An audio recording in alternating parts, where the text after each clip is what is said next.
The minor round done and dusted, and the greatest team in the comp is sitting at the top, right where they belong. This is Two Loose Cannons. I'm Liam. He's a lie. I'm Ross. How good is it to see the Crows? They didn't stop. It's on their top. It's not. Sorry, I don't know what you're talking about. It's not good to see. No, that doesn't count for much. Yeah. I mean, yeah, you're right. It doesn't count because now you don't even get the claim trophy in. No. So it's just you finish top. That's and statistically, it's the worst place to finish. Well, isn't it? yeah, to win the premiership, the number one position is the one that doesn't win the premiership the most out of the top four. So yeah, you're right. Yeah. I mean, as a fan, I was hoping and praying because it gave us the opportunity to become the club with the greatest rise in VFL, AFL history, coming from 15th to first. So it's a cool piece of history, isn't it? Yeah, I mean, but it's just for the fans. Yeah, that's it. And you know what, you hit the nail on the head. You haven't achieved anything yet. No. So there's 3, 4, whatever it might be, weeks ahead of you now. Yeah. Where you get to define your season, and that's where it matters. Not this gets you there. They always say the home and away gets you. Yeah, and we've got that reasonably healthy, minus the suspension. Yeah, well, but again, well, I guess you got to lose one. Yeah. Don't you? Yeah, you still got to lose one. I don't know. Did you see during the week, Mix 102.3 put up a ridiculous post saying, should the Crows drop a game? Yeah, I did see that. Oh my God. That was one of the worst things I've ever seen in my life. Like, deliberately drop a game so you can get ranked to play in the grand final. What a shut. And Max Burford, who's the Channel 10 anchor on that show, what the hell are you doing, sports anchor? Seriously. Sorry, you had to be satire, sure.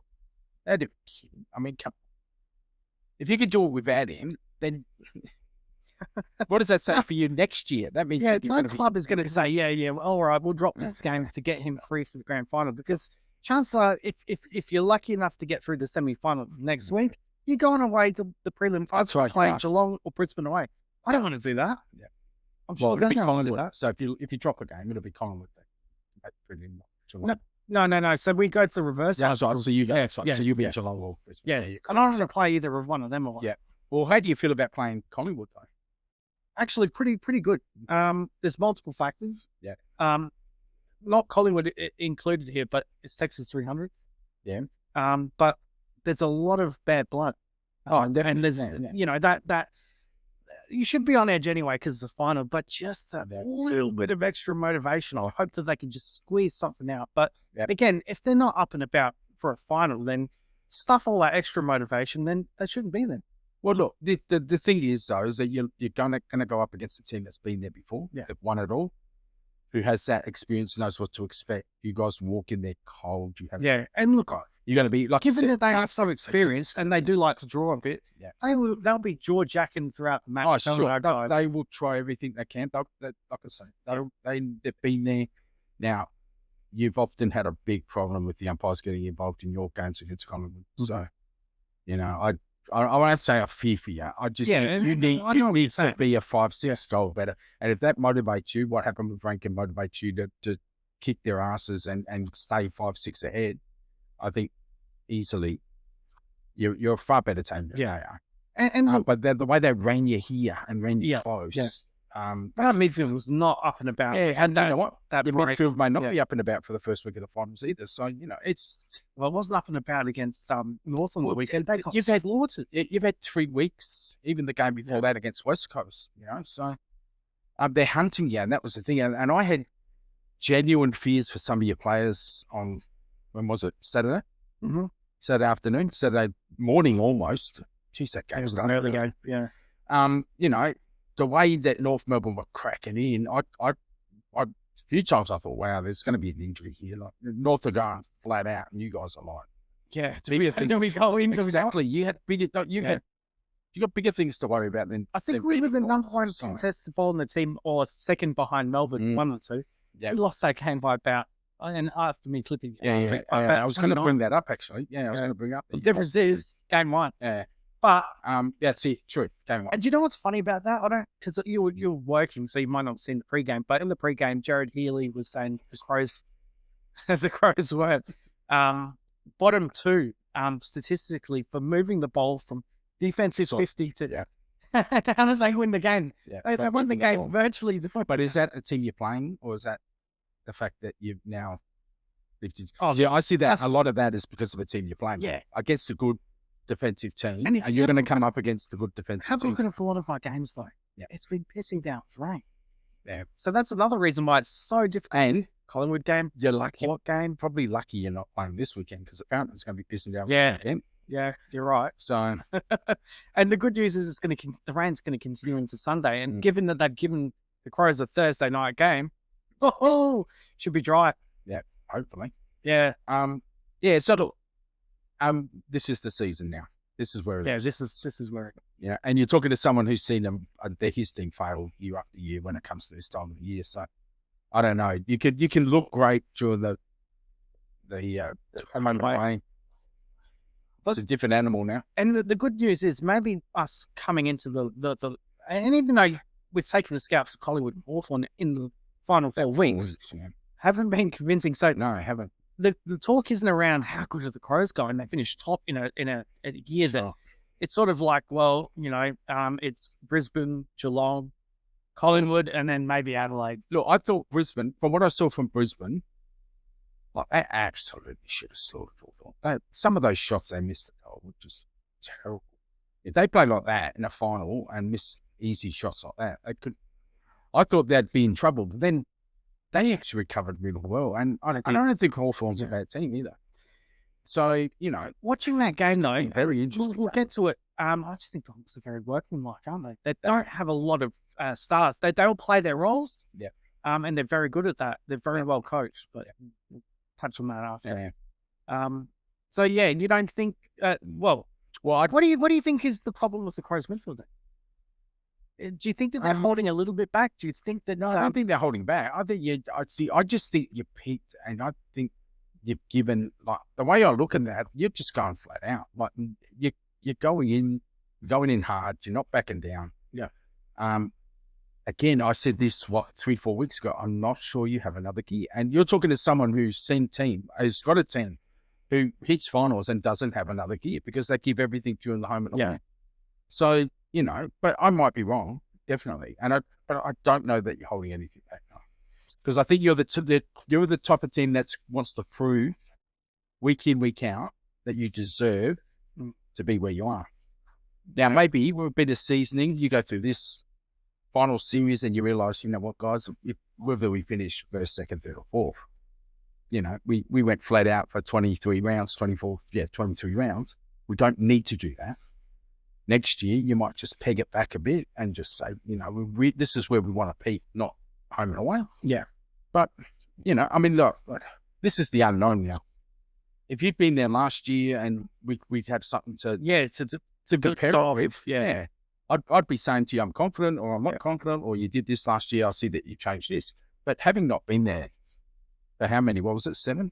Yeah. Yeah, 17? Yeah, 7 completed years. So, I honestly don't know what to get. But you're definitely out. That can also be a good thing because they're not carrying any stars. So, but you're going to play a team that you played 2 weeks ago. Yeah. They know what to expect. But we know what to expect. And I don't see us playing as bad as what we did. I don't think you're going to see another game where it's 39 plus 39 inside 50s. And I reckon that there's something going on with that midfield that, again, I'm not saying that there's a secret weapon, but I think that they know what the issue is. They've seen it for the last 4 weeks because, I reckon against the Hawks, I don't think we were all that convincing. So, yeah. Yeah. Maybe I'm wrong. Maybe you Wait. did bring it back a little bit against West Coast and North Melbourne because you thought, and they came at you. Not honestly, West Coast and North Melbourne did come at you. So, just to close this game off, because I don't think there's anything more really worth talking about. And this is a comment, so we don't have to answer this. But the umpiring in that last quarter was absolutely disgraceful. I agree. They handed North 4 goals. Actually, I thought they should have handed North the games. Well, yeah, you could say that, but they didn't try hard enough. No, did they? I agree. Some of those decisions were clearly, and I know you said I don't think, but some of those decisions either closer to you or over the line. And I think some of they made mistakes too, North. They should have, if they were a better team, they would have taken those advantages and turned that into. Yeah, they could have. They could have and should have. And that's learning for them. Yeah, that's it. So we'll move on to the second best team in this. I was going to say the most successful team in the show. up with 37. All right, well, I'll let you run with that because your season's over. No, I was at the game. It was the atmosphere was just electric. You know, every time Boki got near it, there was a huge cheer. I can honestly say I've never felt more relieved, happy, and sad all at the same time. It was such a weird emotion. Like at one point, I think I almost broke down, and then the next point I was up and about and thinking, what a great game. So it was very hard to explain. And I know that the people around me were feeling similar. For Boki, that's what I'll say. Ken, had this been, if Boki was going on and Ken, it was just about Ken and Chad leaving, I don't think it would have been anywhere near that much emotion. Do we really care about Chad? Well, we do, because you still got to remember, Chad was a legend. As a player, he was a legend. I don't know that. Right? You guys don't like him because of the way he used to stir the pot with the coach, and even as a coach, what did he do for you as a coach, though? Well, it's not about what as a coach. It's about the presence of someone like that at the club. Yeah. Now I agree with you, and I was one who thought that probably Ken and he should have been moved on 2-3 years ago, because I agree with you. Chad did nothing. Yeah. I didn't see an improvement in the lines that he had. That was the problem. And this is the problem why. And when both Graham and Kane went off and said, oh, you know, all bets are off or whatever Graham said, I thought, you're kidding yourself, mate. You know yourself that everybody's coaching career comes to an end and they have to move on, or they decide, no, that's it for me. And you really do need fresh voices coming in. That's right, you do. And he's been there a long time. You know, it's not like he walked in 2 years ago and they've sat him up to a 2-year contract. This bloke's been there for 8 or 9 years. So, you know what? From the start, he should have almost been like a cultural officer, be that guy that, well, we've got Daniel Jackson at the Crows, who's like a leadership sort of cultural guy. Yep. Why not influence that? You could not nearly be your soft cap. He had the obviously he had coached the SAFL team there for 2 or 3 years. So, you know, he came through. I guess they give him the opportunity. It doesn't work out. Move him on. I mean, he's still a legend of the club. And if he's got hard feelings, then I don't know why, because they gave him more than enough chances to achieve what he wanted to achieve. You know, I'm sad again. It's really sad just to see Boki go. Honestly, I've said this so many times. I thought he'd get to 400. I wanted to, because that would have been, he wasn't going to get anything else in my, like, he wasn't going to get to a grand final. He wasn't going to get to, he wasn't going to get to one. Yeah. 400 would have been the pinnacle of his career. He could have been one of 7. And really, it sums him up as a person to say, you know what, I'm not going after that. Let's have someone else. I thought about it. I thought it's only 13. And then I thought, it's only 13. That's a lot. That's over half a season. It is. Yeah. Like there's only 23 games a year, and that's well and true. But the flip side of that, and we've had this conversation, I'm not sure if we've had it on air, but quality human being, absolutely, one of the best trainers in the game. Absolutely. And what he's done, you know, bringing Jason Horne-Francis off to America. Yeah. You know, I think the difference players at some stage has been across. That's right. The difference he made to Powell Pepper's career. Like Powell Pepper was going off the rails, and he said, mate, come, we're going to show you how to prepare for a game. And if you speak to Sam Powell Pepper, he'll tell you, if it wasn't for him, he doesn't know where he'd be. So, like, that guy was just totally going off the rails, and it could have been the point where the club was ready to get rid of him. I know that they got close until Boki took him under his wing. You know, the guy's been nominated, I think he's been nominated 15 out of the 19 years he's been in the league for the Jimmy Steins Award. Won it twice. You know, so this guy worked tirelessly behind the scenes with kids with cancer. Yeah, he's up at the Michael Rice Award all the time, reading to kids. That's right. So this guy just, you know, he's selfless, so selfless. And I've never heard, even Crows supporters, I've never heard him say a bad word about it. No, that's so absolute respect for the bloke. And there's very few. If you've done it simple, there's very few people in this game where they're just loved by everyone. But particularly your rivals. I mean, that's where a true mark of respect. Absolutely. Yeah. As far as what we do next year, the review, just before you go on with that, just to comment on Pogue's game, he played his heart out. It was, but I was going to say that earlier at the press conference. He said, when they asked him, and you could see he put it all in. Yeah, he did. But they gave him major. Like, he hasn't played middle minutes for I reckon 18 months. And I was looking at the centre bouncers, and he was in there, I reckon, at least 50% of the game. He's in the middle. Now, I don't know the last time Oki played that much time in the middle. if ever. Yeah. So, they actually said to him, mate, this is your game. Go for it. Yeah. Do what you want. Go where you want. And do you want to just, You know. before you do your review, touch on Ken and what he said post that? Well, Ken, Brilliant honesty. yeah, absolutely. This is why the big media love him. Yeah. And at the end of the day, I'll be eternally grateful to Ken. I mean, he saved us. Like Oki, we were on our knees when he got there. He changed that club. He did everything he could to get us. Had it not been for, again, a few umpiring decisions, he might have found himself at least in one Grand final. or maybe 2 grand finals. Whether we'd win them or not, I don't know. 14, I think, was the year that everybody... Oh, he's like shafted by Hawthorn. Everybody, yeah. Everybody seems to think that was possibly the year we might have won it. Yeah. But it's history now. Hawthorn won it and let's move on. So, it's sad for him to think that he said that when they asked him what will be your, when Your legacy. Yep, not so much a legacy, but when people think of you, what do you think they'll and he said, never made a grand final, never won one, which is sad because I'll always remember him as the guy who saved the club. Yeah. So, and I think there are enough supporters who are grateful for what he did, that more than the haters. So, because when I say that to the haters, they go, yeah, on and on and on about it's too long. Is that his fault that they kept offering him contracts? I don't think so. That's the club's fault, offering contract after contract. Yeah, and keeping him there, it sounds like beyond his will. I think he was happy to step aside. Yep. And you're right. If he 2-3 years ago, before they gave him that 2-year extension, when everybody was calling for his head, if they had parted ways then, I don't think anybody would have blinked an eye. Yeah.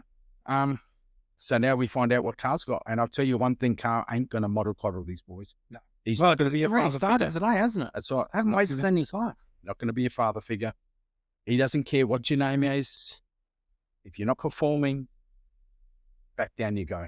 See? So do you think he had anything to do with Willie retiring today in terms of like the I think Willie was going to retire regardless. okay, His so you think body he's checked out? language, I think his body language from as soon as the AFL made the club sanction him for the threats towards players, when they were too, I won't say gutless, but they wanted the club to do their dirty work instead of them doing their job, which is their job to do. Let's be clear. It's the AFL. If you want to be sanctioned, the AFL needs to come out and sanction you. But they wanted to be sensitive towards the fact that he had scarring from what happened with his father and other racial abuse that he had that came his way over the years. So they wanted the club to do their dirty work, and he was filthy on the club for doing the AFL's work. So I think Willie was going at the end of the year regardless. Wouldn't have mattered. So for me, thank you, Willie. You went hard. You got great penetration. Thank you very much. No, take care. Now, as far as the review, Burton gone. What are you laughing at? Finlayson gone. Just how you transition so seriously. Williams That gone. was funny as a joke. I was practicing that. I was practicing that Friday night with the missus and Oh, had her Jesus.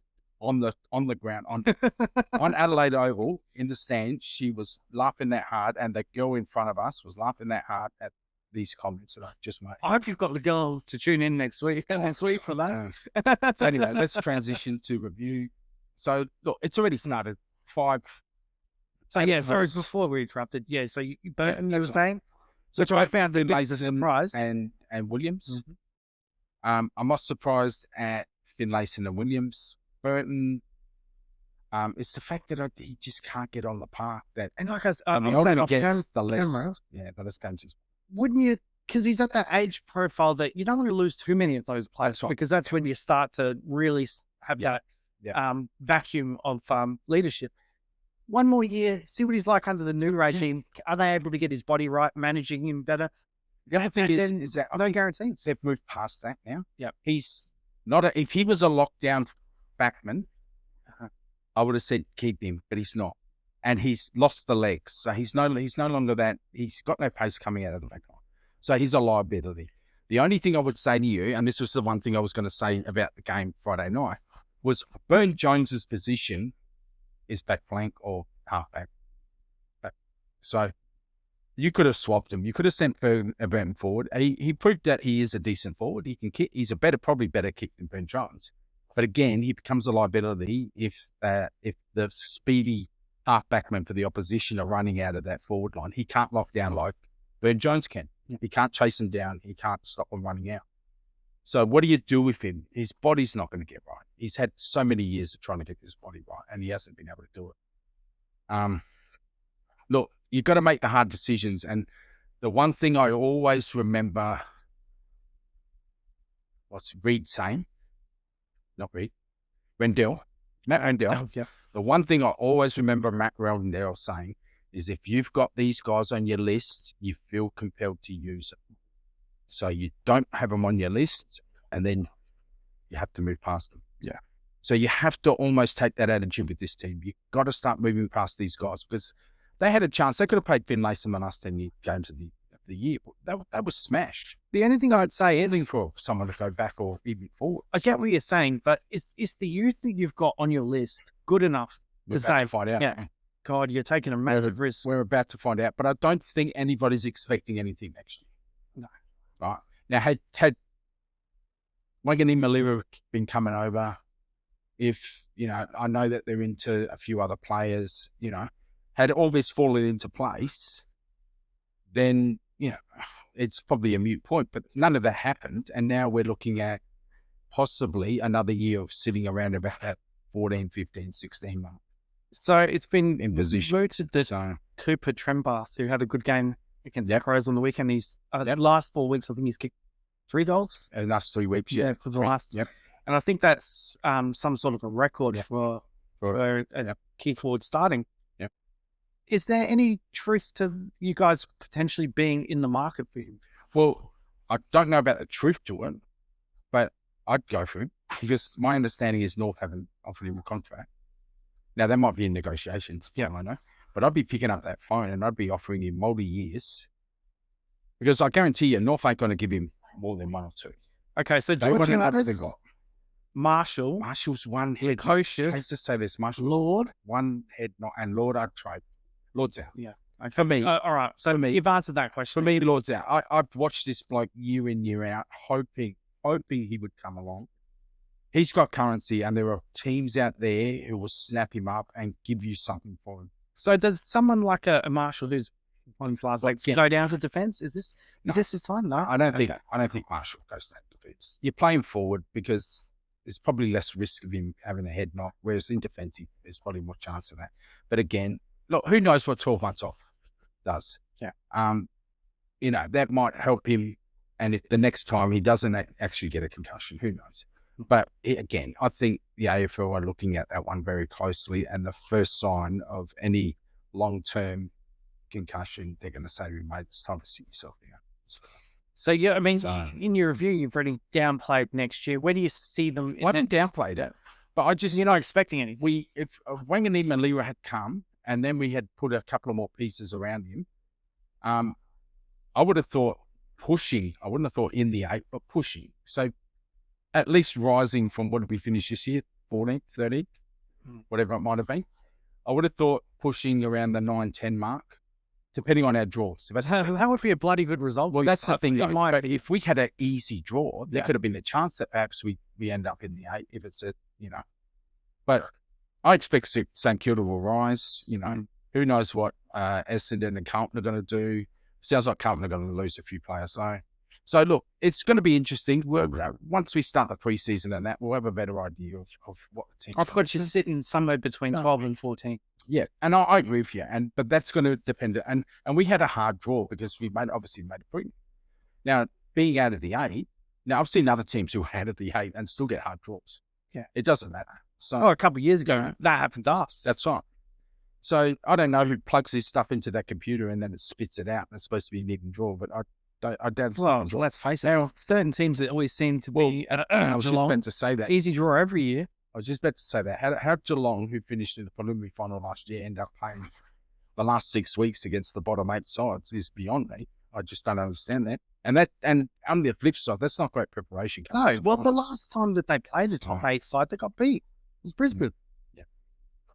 So it's going to be an interesting watch. But as far as going back to your question, Tremba, I'd offer him multi-years around the 4 mark. Because like I said, Oh, 400. well, 400's nothing now. And you got to remember And the still salary lucky. cap, the He's salary, still hang on, lucky. the salary cap's going to go up by 3.1. Yeah, yeah. So, Okay. yeah, that's peanuts for these days. Yeah, I know what What's you're the, saying. what's the Yeah. base? The base salary is about 320. So you got to offer him that little bit more to get him out. And I doubt North Melbourne will offer him multi-years. So you got to offer him that multi-years. There's a lot of proof for me. John Butcher and he probably proved is. pretty well, didn't he? He probably is, Uncle. And you know what? You take the risk because the upside is enormous and the downside is, oh, well, we took a punt and it didn't work out. Okay. And if that's the case, he'll make a great SNFL player. So did Gold Coast shit the bed Friday night? Because from my point of view, they did. You know what? I'm at the game and the emotion of the game, we were screaming and yelling. And I honestly thought, wow, like some of the holding the balls, which are actually holding the balls, they normally don't pay them, but they were paying them. And the funny thing was, I get together Friday nights, we all get the boys where I live in the apartment complex I live, all get together, we all sit down, we all have a couple of beers and just have a chat and talk about life.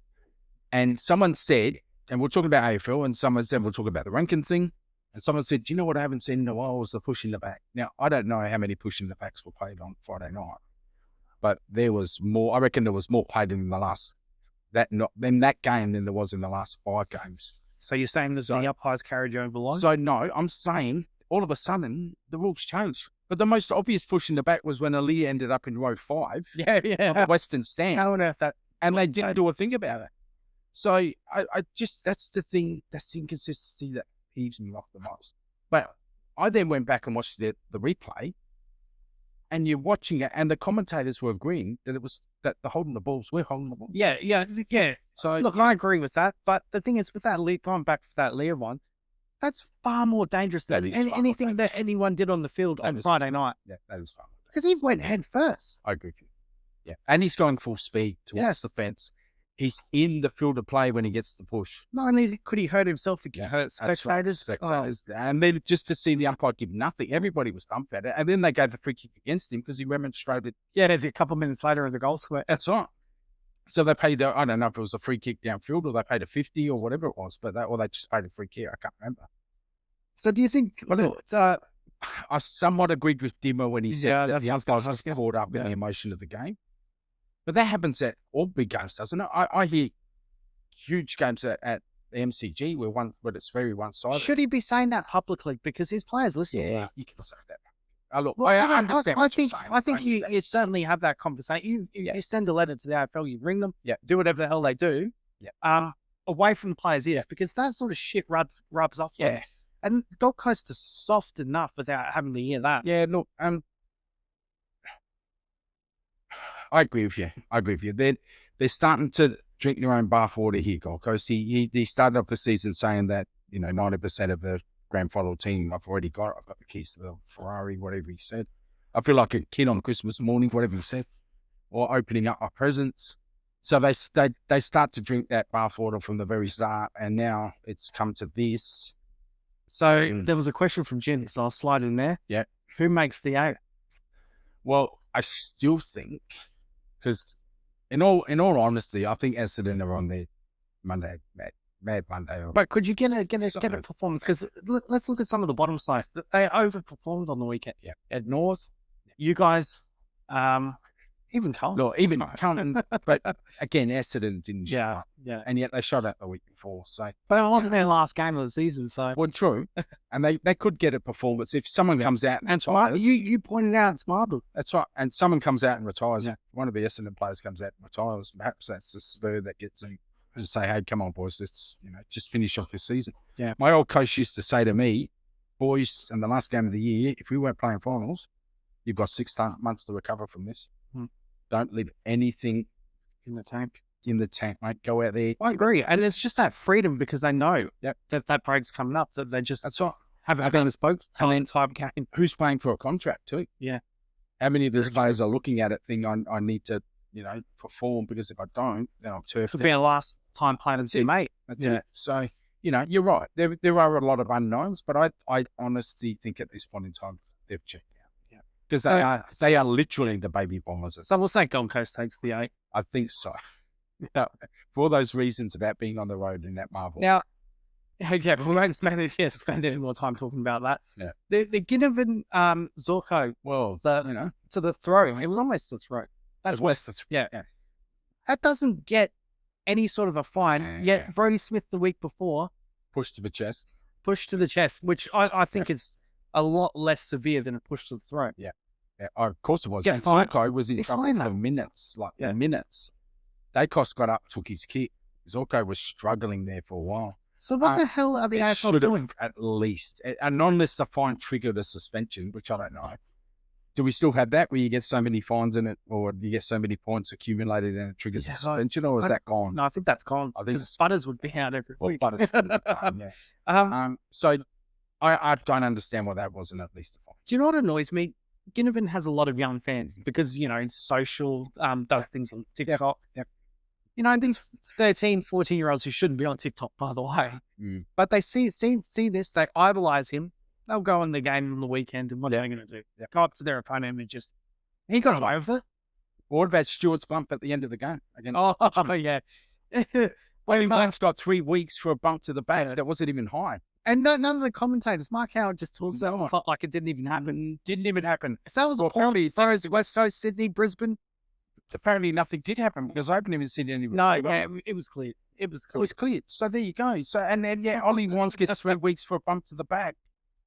It's ridiculous. The AFL is an absolute joke. And social justice, white knighting AFL with their homophobia suspension to rank it has triggered a homophobic reaction from a crowd member at the Collingwood Melbourne game. A Melbourne supporter has apparently homophobically abused the Collingwood player. Well, it was actually to what's his name? To Quainer. So actually at Quainer here. Yeah. This is what, and we've spoke about this off camera. You start tackling these issues, you start to divide, and you start to get more of the behaviour you're looking to sort of outlaw. Basically, they're trying to condition us as a society, us as supporters. Look, you won't see that again because I guarantee you the next thing you'll see is that supporter got a 5-year ban. Oh yeah, 10,000. They can get my life ban. I can still see it happening again. It's not gonna change things. If anything, it's made people more proud to say this. That word. And I'll say this again. I said this last week, and I'll say it again. It's a spur of the moment thing. No one's thinking I'm going to go out there and I'm going to call him that word. It's a spur of the moment thing. That's why you'll never. Oh, that was front of mind because of what happened.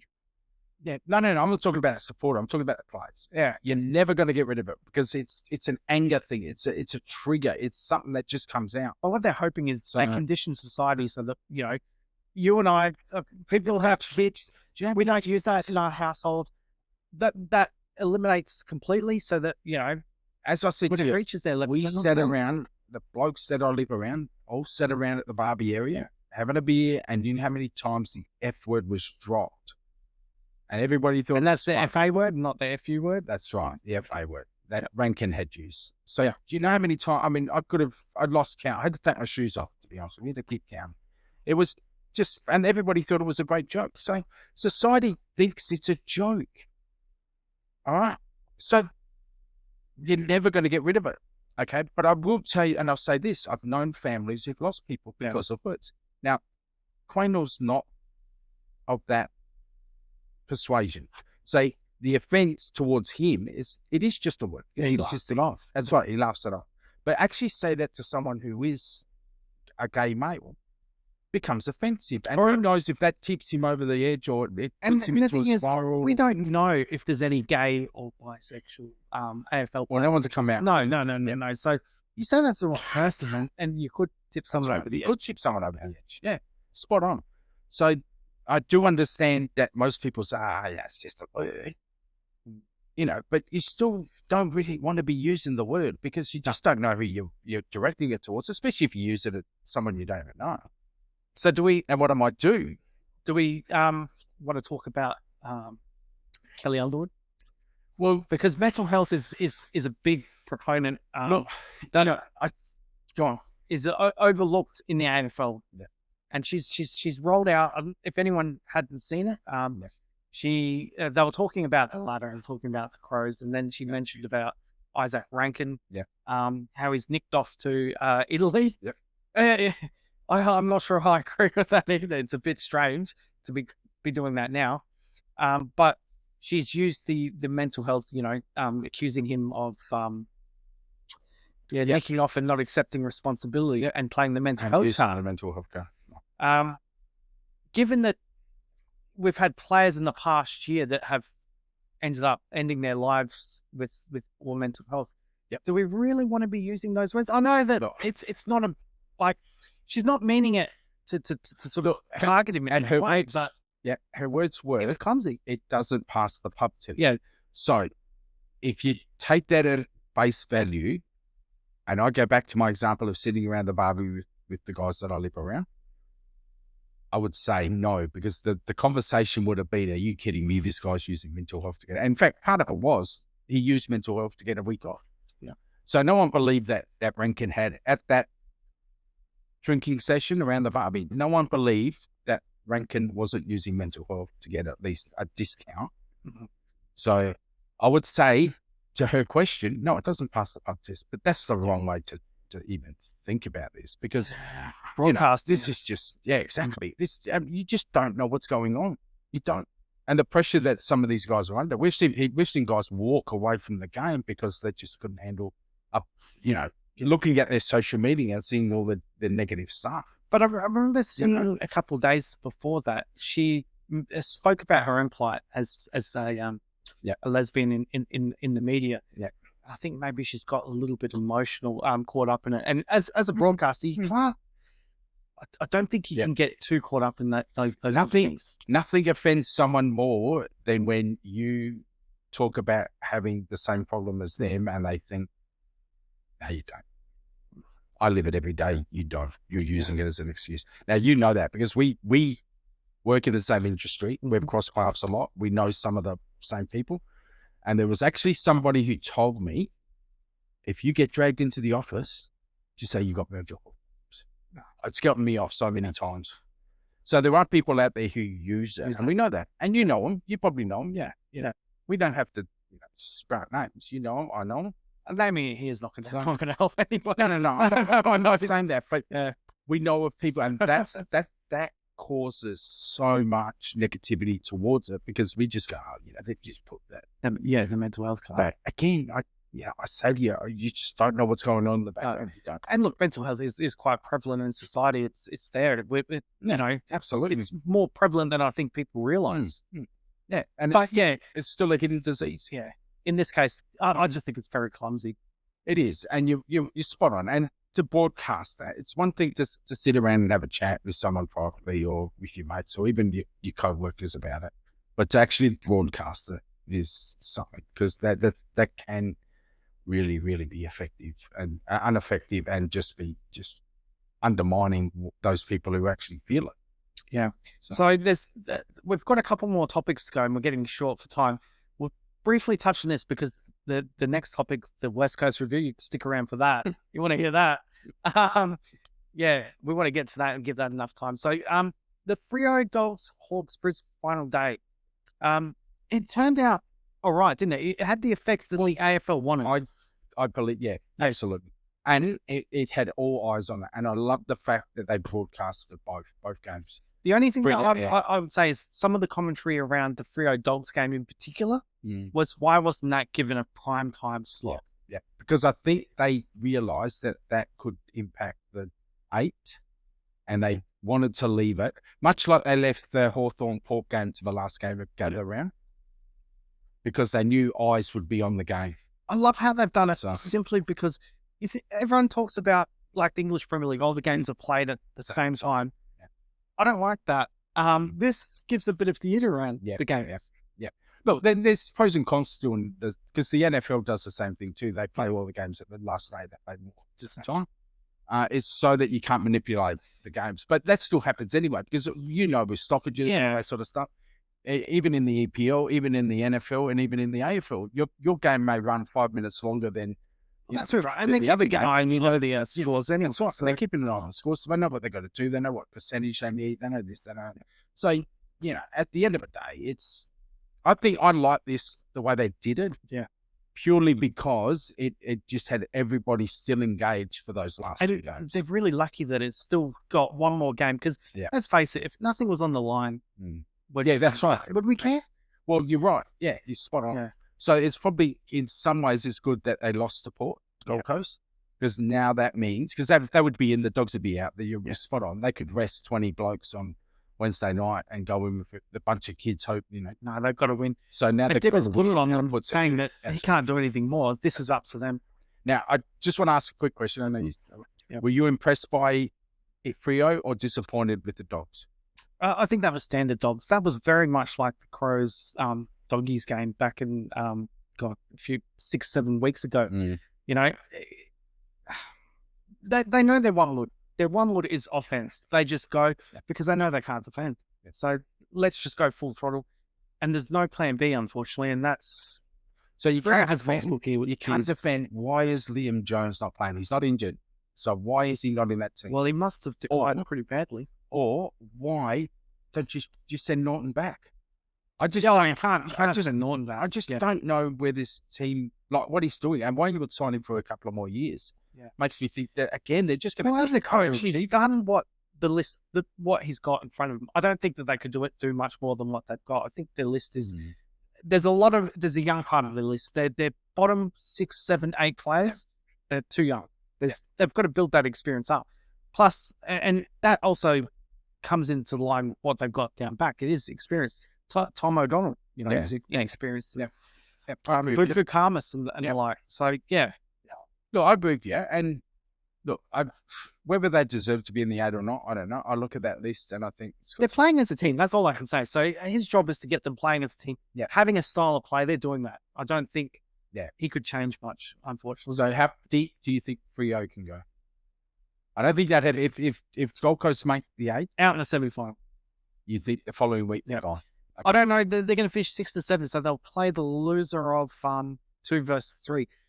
That's going to be tough. You're having to go away against rebounding Geelong or Brisbane. They'll play the loser of 1 versus 4. Do they? That's the lower rank. You're right. Yeah. 2, 3. Yeah. So I mean, that's a tough away trip. They've really lost to Brisbane at home. That's it. The Brisbane, all that's because Freo beat Brisbane. No, So a couple of weeks ago, Brisbane beat Freo by 50 odd points at Optus. Did they beat Geelong at Geelong? Though? They did. So I mean, they might want that Geelong matchup. Fancy themselves, but to wait and see what plays out. You're right about Brisbane. Let's get into this West Coast. Go for it. West Coast review. West Coast review can be summed up with one video footage, and that was on the weekend of their mascot flying into the bloody chairs. It went completely off track. I went, see if we can thread the video in somewhere around about here. Diabolical 1-win season. I saw the coach saying it's not as bad as a 1-win season. Well, I tell you what, it is. It is what it is. Ladder says 1 win. It's diabolical, and all they did was they patched holes. They've got their captain leaving to go to Brisbane. Okay. Captain's good enough for me. What a disgrace. What an absolute disgrace. And, the mega dollars are going to offer one player, Harley Reid. I don't know where they're going. They're just, are they going to recruit more junk to prop them up? That's the Don Pyke style. He doesn't like youth. Arrogance. As far as their priority pick, today they apparently come out asking for a priority pick. Get stuffed. That's not what the priority pick is designed for. You won a premiership 6 years ago? 6, 7 years ago? 18, wasn't it? Yeah. So it's given to clubs that are down the bottom for an extended period of time. They haven't won a flag for a long time. You're going to get, and I think this is a disgrace, pick 2 for Oscar Ryan. What the hell are Brisbane doing paying that much to give West Coast a band 1 compensation? But there's your priority pick. You're getting pick 1 and pick 2. Do we really want the AFL to be giving pick 3 in a compromised draft already?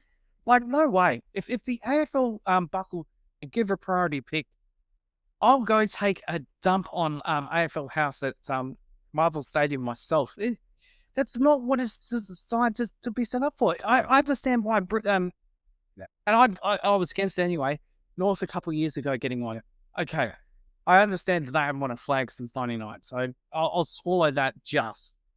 But I was against that. So why the hell would I be all for West Coast getting one? Well, because they've had a bad 3-year drop. That's self-inflicted. Yep. So no. Yeah. West Coast review F minus minus minus minus minus. So what did you give? What's Ports This year? for the year? What do you give? D. You mid D? Yeah. So is that? What would you have given? Well, given the injuries and that, maybe C minus D. Yeah. Yeah, I'm with you. That wasn't great. It was a terrible. But I can't say that was an E or an F. Well, look, yeah, and Ken hit the nail on the head. 6 first-year players. Out of those 6 first-year players, 4 played under 5 games. Well, yeah, you'll get the fruits of what you've done this year, and by protecting Carr, maybe you've done the right thing. So, I'll tell you what, hindsight I could probably bump that score up next year, depending on next year. There'll be a hardness. I guarantee you, there'll be a hardness that I haven't seen in that team for a long time. Going back to first when Mark Williams took over. I know we did the review, and I should have asked you at the time, but who's the green shoots that you got out of this year? Well, I mean, you look at Moranis, you look at Cochrane, if they can get him back on the ground. Whitlock, I think, will show a bit. So there is that underlying. There are those youngsters coming through. It's just how they develop. Now, I don't know whether we've been the best developer of talent or not. But that will change with change of coach. That's right, and I'm hoping that will. But there will be a focus on hardening that team up, not so much on bringing in skillful players. Because if you can be hard at the ball, and Richmond showed that, if you can be a team and you can be next man up mentality, and it doesn't matter what their name is, it's about how they play the game, then he could probably take them a bit further than anybody thinks. Yeah. But if they do this soft underbelly crap where he'll just move them on. I can't see Carr allowing anybody to be soft in that team at all. No, he'll just move. He won't care. He won't care what your name is, whether it's Rosie or whether it's, some bloke who hasn't even played a game yet, Barry. So I can't wait for the first interview, Rishido Carr.